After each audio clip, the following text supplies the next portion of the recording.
Video में हम वो सारे टॉपिक्स कवर करेंगे जिनसे रिलेटेड आपके इस चैप्टर के अंदर क्वेश्चंस हैं। तो फर्स्ट देखिए, what are rational numbers. Rational numbers क्या होते हैं? तो रैशनल नंबर को हम सिंपली डिफाइन कर सकते हैं, कोई भी ऐसा नंबर जिसे हम p बाई क्यू की फॉर्म में लिख सकते हैं। जैसे कि मैं एक नंबर लिखता हूं, लेट सपोज 3 लिख दिया मैंने, तो 3 को मैं p बाई क्यू की फॉर्म में लिख सकता हूं, क्योंकि 3 के नीचे कुछ नहीं है ना। जब कुछ नहीं होता है तो 1 तो होता है, तो 3 भी एक रैशनल नंबर है। अब -3 भी हो सकता है, नेगेटिव का है, ये हो गया। 4/6 ये p हो गया, ये q हो गया। 0 भी एक रैशनल नंबर है, क्योंकि 0 को हम 0/1 लिख सकते हैं। लेकिन ध्यान रहे, p बाई क्यू की फॉर्म का तो हो नंबर, लेकिन वहां पे q वो 0 नहीं होना चाहिए, क्योंकि अगर किसी के डिनोमिनेटर में 0 हो जाता है ना, जैसे 5/0 हो गया, तो इसका आंसर कुछ होता ही नहीं है, ये नॉट डिफाइंड होता है। तो p बाई क्यू की फॉर्म का नंबर हो, लेकिन वहां पे q 0 के बराबर नहीं होना चाहिए। तो कोई भी नंबर जो नेगेटिव हो, जो पॉजिटिव हो, आपने इंटीजर्स पढ़े हैं, जो सारे इंटीजर्स होते हैं, प्लस के नंबर, माइनस के नंबर, आपने फ्रैक्शन पढ़ा है, सारे फ्रैक्शंस के अंदर आपने सिर्फ अभी तक पॉजिटिव फ्रैक्शंस पढ़े हैं। तो यहाँ पे जो नेगेटिव फ्रैक्शंस भी है ना, जैसे -5/6, तो फ्रैक्शन है लेकिन नेगेटिव में है, तो ये एक रैशनल नंबर है। तो सिंपली इसे अगर एक्सप्लेन करें तो ऑल इंटीजर्स, सारे इंटीजर्स, प्लस के भी और माइनस के भी, ऑल फ्रैक्शंस, सारे प्लस के भी और माइनस के भी, और होल नंबर, जैसे कि 3 एक होल नंबर है, होल नंबर भी एक रैशनल नंबर होता है, क्योंकि होल नंबर के नीचे कुछ ना हो तो भी 1 तो होता ही है ना। तो ये रैशनल नंबर्स होते हैं। इस चैप्टर के अंदर 95% जो सारी की सारी चीजें हैं ना, वो आपके फ्रैक्शंस जैसी ही हैं। अगर आपको फ्रैक्शंस आता है तो वही सारी चीजें इस चैप्टर के अंदर भी हैं, बस थोड़ा सा फर्क है कि फ्रैक्शंस के अंदर माइनस में नहीं होता था, यहां रैशनल नंबर में आपका जो फ्रैक्शन है वो माइनस का भी होगा। तो ये तो होते हैं रैशनल नंबर्स। अब आते हैं standard form of a rational number. Rational number की स्टैंडर्ड फॉर्म, ये स्टैंडर्ड फॉर्म आपने फ्रैक्शंस में भी कर रखी है, एग्जैक्टली उसी ही तरह की है। लेट्स सपोज एक क्वेश्चन लेते हैं 48/100। अब स्टैंडर्ड फॉर्म बोले, लोएस्ट फॉर्म बोले, बात एक ही है, यानी इसको हमें तब तक काटना है जब तक ये नंबर कटना बंद ना हो जाए। तो यहां मैं देख रहा हूं कि 8 है और 0 है, तो ये 2 से डिवाइड हो जाएंगे। दोनों को 2 से डिवाइड करूंगा, इसे 2 से डिवाइड करूंगा 24 आएगा, 100 को 2 से डिवाइड करेंगे ये 50 आएगा। अब ये फिर से 2 से डिवाइड हो रहे हैं, 24 को 2 से डिवाइड करेंगे 12 आएगा, 50 को 2 से डिवाइड करेंगे 25 आएगा। अब ये दोनों नंबर किसी सेम टेबल से या किसी सेम नंबर से नहीं कट रहे हैं, तो ये इसकी लोएस्ट फॉर्म हो गई है, और जो लोएस्ट फॉर्म है उसे ही हम स्टैंडर्ड फॉर्म बोलते हैं। यही चीज आपने फ्रैक्शंस में भी कर रखी है। अब यहाँ पे नंबर आपका नेगेटिव भी हो सकता है। लेट सपोज अगर ये माइनस का 48 होता तो ये माइनस में आता रहता आंसर, बस इतना सा फर्क है और कुछ भी नहीं है। चलिए इसके बाद नेक्स्ट जो टॉपिक है वो है इक्विवेलेंट रैशनल नंबर्स। यानी इक्विवेलेंट रैशनल नंबर्स कौन होते हैं? नाम से देखिए इक्विवेलेंट, यहां पे इक्वल जो है साउंड कर रहा है, तो कोई इक्वल चीज होगी। एग्जांपल देखिए, लेट सपोज 50 में से किसी बच्चे के 25 मार्क्स आए और किसी बच्चे के 100 में से 50 मार्क्स आए, और किसी बच्चे के 20 में से 10 मार्क्स आए, और किसी बच्चे के 500 में से 250 मार्क्स आए। अब ये सारे के सारे इक्विवेलेंट फ्रैक्शंस हैं, इक्विवेलेंट रैशनल नंबर्स हैं। क्यों? आप यहाँ पे पैटर्न देख रहे होंगे कि जितने मार्क्स का पेपर है उसके आधे आ रहे हैं बच्चे के। देख रहे हैं, 100 का हाफ 50, 20 का हाफ 10, 500 का हाफ 250। तो ये इक्विवेलेंट रैशनल नंबर्स हैं। इक्विवेलेंट रैशनल नंबर्स की पहचान कैसे होगी? अभी तो नंबर्स आपको अलग अलग दिखाई दे रहे हैं, लेकिन इनकी जो लोएस्ट फॉर्म होगी ना, जिसे अभी स्टैंडर्ड फॉर्म अभी पीछे मैंने बताया है, तो इक्विवेलेंट रैशनल नंबर्स की स्टैंडर्ड फॉर्म बिल्कुल सेम आती है। देखिए इनकी स्टैंडर्ड फॉर्म निकालते हैं हम। ये 25 और 50 ये दोनों के दोनों 25 से डिवाइड हो रहे हैं। इसे 25 1 जार लिख सकता हूं, इसे 25 2 जार लिख सकता हूं। अब ये कटना बंद, ये इसकी स्टैंडर्ड फॉर्म है। 50 1 जार 50 होता है और 50 2 जार 100 होता है। स्टैंडर्ड फॉर्म कटना बंद। यहाँ पे 10 1 जा 10 होता है, 10 2 जा 20 होता है। यहाँ पे 250 और 50, इसको पूरा 0 से 0 काट दे तो 25 1 जा 25 और 25 2 जा हो गया 50। तो इक्विवेलेंट रैशनल नंबर्स के जो स्टैंडर्ड फॉर्म होती है वो सेम होती है। अब क्वेश्चन इसमें किस तरह के आते हैं कि आपको कोई नंबर दे देगा, जैसे कहेगा 4/3, इसके आपसे कुछ इक्विवेलेंट रैशनल नंबर्स पूछ लेगा नेक्स्ट। अब इक्विवेलेंट रैशनल नंबर निकालने के लिए आप क्या करोगे, इसे किसी भी नंबर से मल्टीप्लाई कर दोगे। लेट सपोज मैं इसे 2 से कर देता हूं, तो 4 2 जार 8 और 3 2 जार 6, तो 8/6 4/3 का एक इक्विवेलेंट रैशनल नंबर है। यहां मैं इसे 3 से भी कर सकता हूं। अगर मैं 3 से करूंगा तो 4 3 जार 12 और 3 3 जार 9, तो 4/3, 8/6 और 12/9 ये इक्विवेलेंट रैशनल नंबर्स हैं। तो ये हुआ इक्विवेलेंट रैशनल नंबर्स। नेक्स्ट जो टॉपिक है वो है कंपैरिजन ऑफ रैशनल नंबर्स। ये एग्जैक्टली उसी तरह से है जैसे हम फ्रैक्शंस का कंपैरिजन करते थे, यानी दो रैशनल नंबर्स में ये बताना है कि कौन छोटा है और कौन बड़ा है। तो एक एग्जांपल से देखिए, ये 3/2 है और ये 4/3 है। हमें ये बताना है कि इसमें कौन बड़ा है और कौन छोटा है। तो जब तक डिनोमिनेटर सेम नहीं होते तो हम नहीं बता सकते कि कौन छोटा है कौन बड़ा है। तो सबसे पहले तो इनका डिनोमिनेटर सेम करना होगा, और डिनोमिनेटर सेम करने के लिए नीचे वालों का हम एलसीएम ले लेते हैं। तो 2 और 3 का जब एलसीएम लेंगे, ये 2 से जाएगा 1 3, ये 3 से जाएगा, दोनों 1 हो गए, 2 3 जार 6, तो एलसीएम बन गया है 6। यानी नीचे दोनों के नीचे मुझे 6 बनाना है। दोनों के नीचे 6 बन जाएगा तो फिर ऊपर का नंबर देखेंगे कि कौन छोटा है कौन बड़ा है, उसके हिसाब से इसका पता चल जाएगा। अब यहां 2 को 6 बनाना है तो 2 को मल्टीप्लाई 3 से करना पड़ेगा, 2 3 जार 6 यहां किया है तो यहां भी करना पड़ेगा क्योंकि इक्विवेलेंट होना चाहिए ना। 3 3 जार 9 हो गया। यहां पे 3 को 6 बनाना है तो 3 2 जार करना पड़ेगा, 3 2 जार 6, यहां 2 से किया है तो यहां भी करना पड़ेगा, तो 4 2 जार 8, तो यहां 8 हो गया। अब नीचे नीचे के सेम है, इसे आप ऐसे भी समझ सकते हैं जैसे कि 6 में से 9 और 6 में से 8, तो नीचे के जब सेम हो जाते हैं तो ऊपर पे ध्यान देते हैं, वहां से हमें छोटे बड़े का पता चल जाएगा। तो यहाँ 9 बड़ा है तो ये बड़ा हो गया, यहाँ पे बड़े का निशान लगा देंगे। अब यही चीज रैशनल नंबर्स के अंदर आपकी नेगेटिव भी आ सकती है।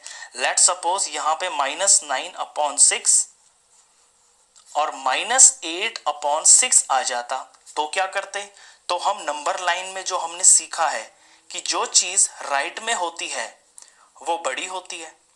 जैसे नंबर लाइन पे यहाँ 0 है, यहाँ -1 -2, यहाँ पे कहीं -8 आएगा, यहाँ पे कहीं -9 आएगा, तो -8 राइट में है ना, तो ये वैल्यू बड़ी है तो ये बड़ा होगा, क्योंकि माइनस की जो वैल्यू, माइनस में जो नंबर छोटा होता है उसकी वैल्यू बड़ी होती है। बस इसी चीज का आपको यहाँ पे ध्यान रखना है, जैसे आपने इंटीजर्स में सीखा है उसी चीज का।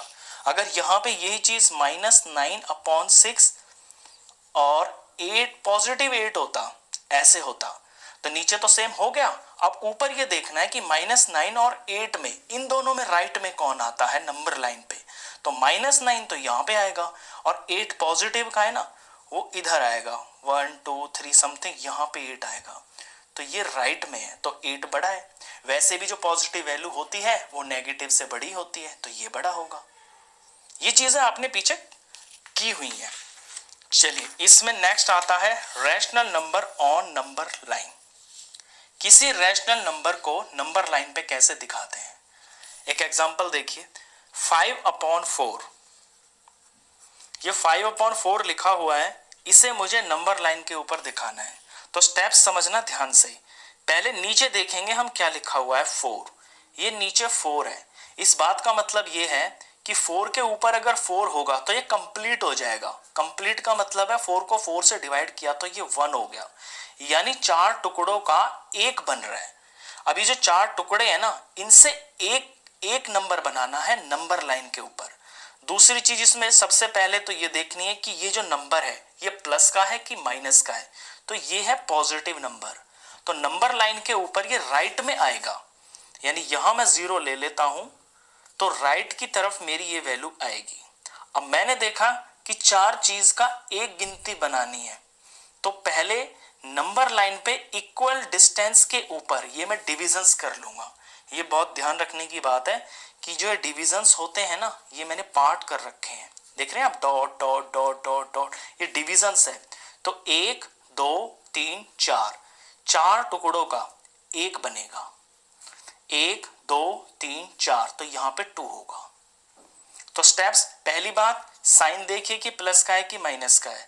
दूसरी बात ये देखिए कि टोटल नीचे जो पार्ट है वो कितना है। जितना नीचे होता है नंबर लाइन के ऊपर, उतने डिवीजन से एक काउंटिंग बनेगी, फिर उतने ही डिवीजन से नेक्स्ट काउंटिंग बनेगी। ड्राइंग करते वक्त ध्यान रखना कि इनके बीच का जो गैप है ये बिल्कुल सेम होना चाहिए। अब लास्ट में आप ये देखोगे कि ऊपर क्या लिखा हुआ है, ऊपर है यहाँ पे 5, तो 0 से और 5 जंप करिए, 1 2 3 4 और ये 5, तो यहां जो वैल्यू आएगी ना ये होगा 5/4। और वैसे भी 5/4 जो है ये 1 से बड़ा होगा, क्योंकि 4/4 तो 1 हुआ, अगर 5/4 होगा तो ये तो 1 से बड़ा है, तो 1 से बाद में ही वैल्यू आएगी। तो इस तरह से आप नंबर लाइन को यहाँ पे बनाएंगे जब भी आप कोई रैशनल नंबर इसके ऊपर दिखाएंगे। अब एक एग्जांपल नेगेटिव का भी ले लेते हैं। लेट्स सपोज -2/3 है, ये नेगेटिव रैशनल नंबर है। अब इसमें सबसे पहले लाइन ड्रॉ करना, इक्वल डिविजन्स बना लेना, ऐसे डॉट लगा लगा के स्केल पे जो सेंटीमीटर वाला पार्ट होता है उसको मेजर करके डॉट लगा लेना इक्वल। इसके बाद अब क्योंकि साइन यहाँ पे माइनस का है, तो नंबर लाइन के ऊपर जो माइनस की वैल्यूज होती हैं वो लेफ्ट में होती है, तो मैं यहाँ पे 0 कहीं पे रख लेता हूं, यहाँ पे, क्योंकि इधर तो मुझे कोई काम है नहीं, मेरी वैल्यू तो नेगेटिव में है, वो लेफ्ट साइड आएगी।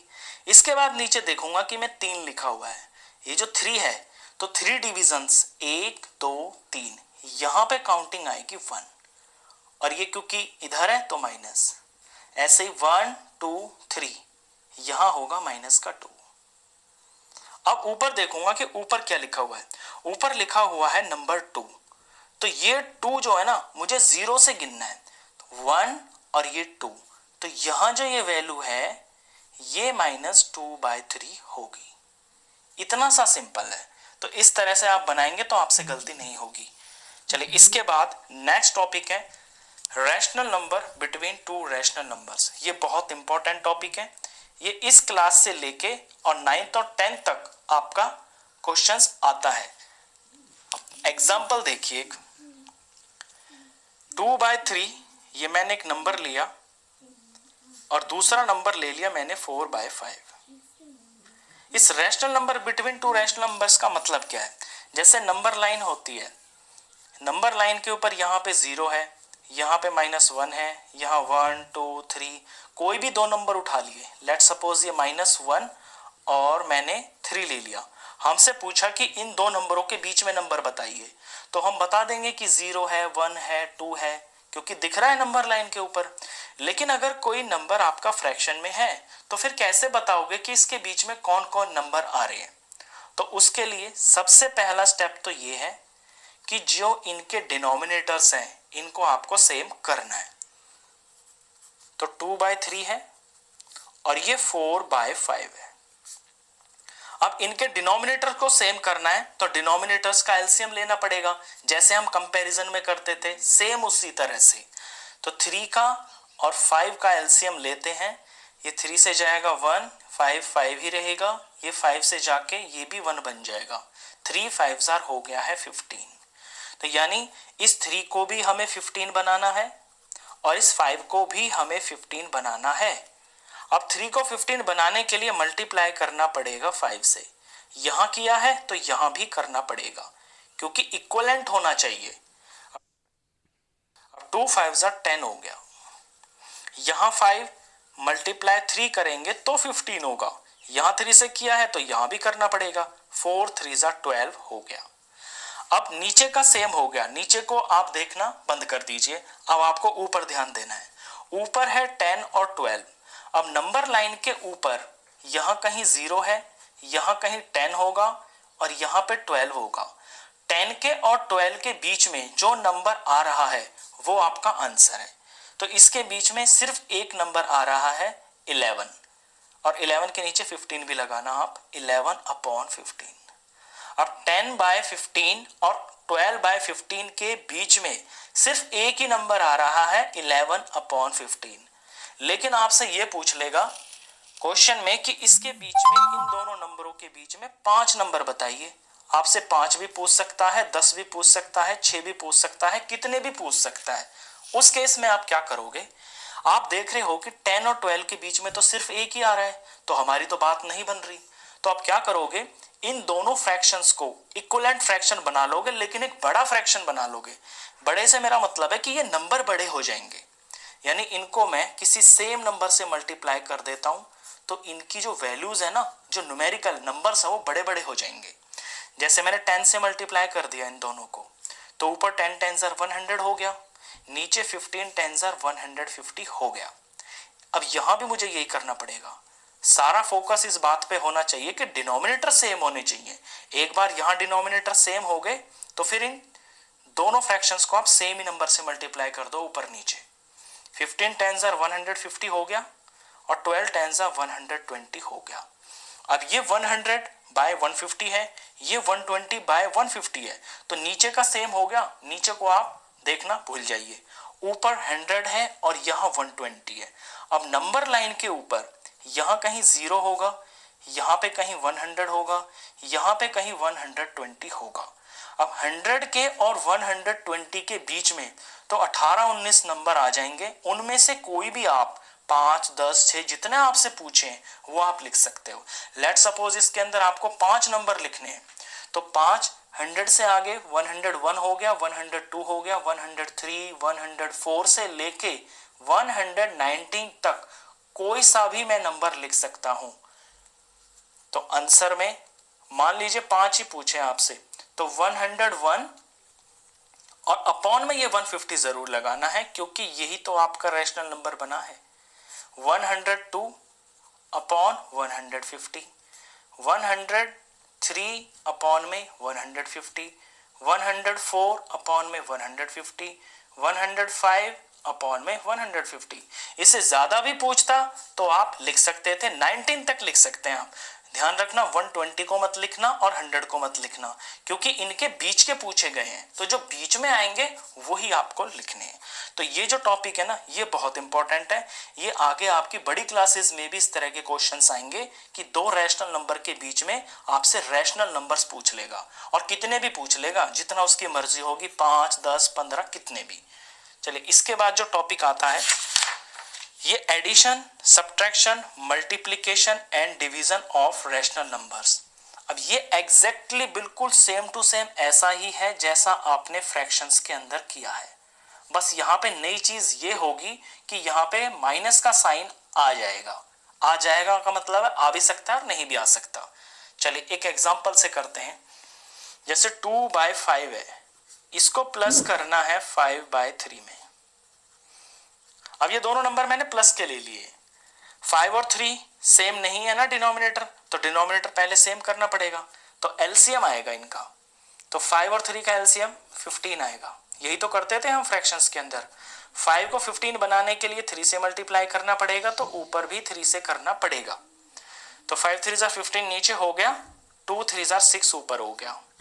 यहाँ 3 को 15 बनाना है, तो 3 5 15 हो गया, और यहाँ भी 5 से करेंगे तो 5 5 25 हो गया। अब इनको प्लस कर देते हैं, ये आ गया है 31/15। सेम बिल्कुल वैसा ही है जैसा फ्रैक्शंस में करते थे, बस यहाँ पे माइनस का नंबर भी आ सकता है। माइनस में क्या होगा, जैसे कि यहाँ पे लेट सपोज इसी क्वेश्चन के अंदर मैं इसे माइनस बना देता हूँ।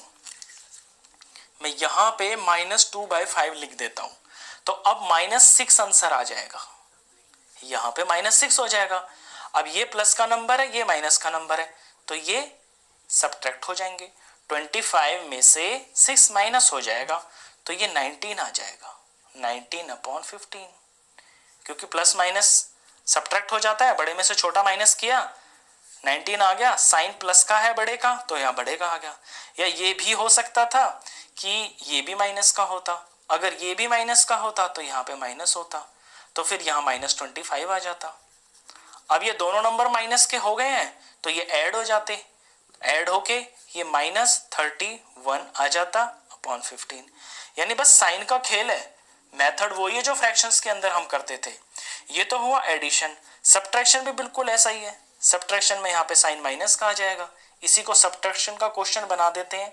2/5 माइनस 5/3, इनका एलसीएम 5 और 3 का 15 आ गया। यहाँ पे 5 3 15, यहाँ पे 2 3 6 हो जाएगा। माइनस 3 को 15 बनाना है, 3 5 15, यहाँ 5 करेंगे तो ये 25 हो गया। 6 में से 25 माइनस किया तो ये -19/15 आ गया। मतलब एडिशन और सब्ट्रैक्शन में वो स्टेप्स होते हैं, वही तरीका होता है, और सेम उसी तरह से करना है जैसे फ्रैक्शंस में किया था। बस आपको इंटीजर्स के जो रूल है ना वो ध्यान में होने चाहिए कि प्लस और माइनस सब्ट्रैक्ट होते हैं, माइनस और माइनस ऐड हो जाते हैं, जो बड़ा होता है उसका साइन आता है। ये चीजें आपको ध्यान रखनी है। अब मल्टीप्लीकेशन पे आ जाइए। जैसे फ्रैक्शंस का मल्टीप्लाई किया है सेम टू सेम बिल्कुल वही है यहाँ भी। एग्जाम्पल देखिए, 2/9 को मल्टीप्लाई करना है 6/4 से। या तो सीधा सीधा ऊपर की ऊपर से मल्टीप्लाई, नीचे की नीचे से मल्टीप्लाई, या फिर अगर कुछ कट रहा है तो उसे काट लेते हैं मल्टीप्लाई में।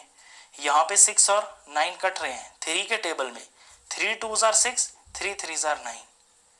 यहाँ पे 2 और 4 ऊपर नीचे कट रहे हैं, 2 1 2 और 2 2 4, तो ऊपर आ गया 2 1 2 और नीचे 3 2 6। ये हो गया। ये माइनस में भी हो सकते थे, अगर यहाँ पे माइनस का 2 होता तो यहाँ -1 हो जाता, तो -1 की 2 से मल्टीप्लाई करते तो आंसर माइनस में आ जाता। इस तरह से आगे फर्दर और कटता हुआ दिखाई दे रहा है तो और काट लेंगे इसको। 2 और 6 दोनों 2 के टेबल में आते हैं, ये -1 हो गया और ये 3 हो गया। तो सेम इसी तरह से हम फ्रैक्शंस में करना था, यही यहाँ पे करना है। अब डिवीजन पे आ जाते हैं। डिवीजन में भी जैसे ये 2/9 को डिवाइड करना है 6/4 से, तो डिवाइड में हमने क्या सीखा था फ्रैक्शंस के अंदर कि पहला जो फ्रैक्शन होता है वो सेम टू सेम रहता है, और यहाँ डिवाइड की जगह मल्टीप्लाई हो जाता है और अगले फ्रैक्शन का रेसिप्रोकल हो जाता है, यानी कि उल्टा हो जाता है। डिनोमिनेटर न्यूमरेटर में आ जाता है, न्यूमरेटर डिनोमिनेटर में आ जाता है, पलट जाता है। तो दो चेंजेस होते हैं, एक तो डिवाइड का बीच में मल्टीप्लाई हो जाएगा, अगला नंबर उल्टा हो जाएगा। फिर उसके बाद सेम वही करना है जो हम मल्टीप्लाई में करते हैं, क्योंकि ये मल्टीप्लाई का ही क्वेश्चन बन जाएगा। अब इसे मल्टीप्लाई कर देते हैं।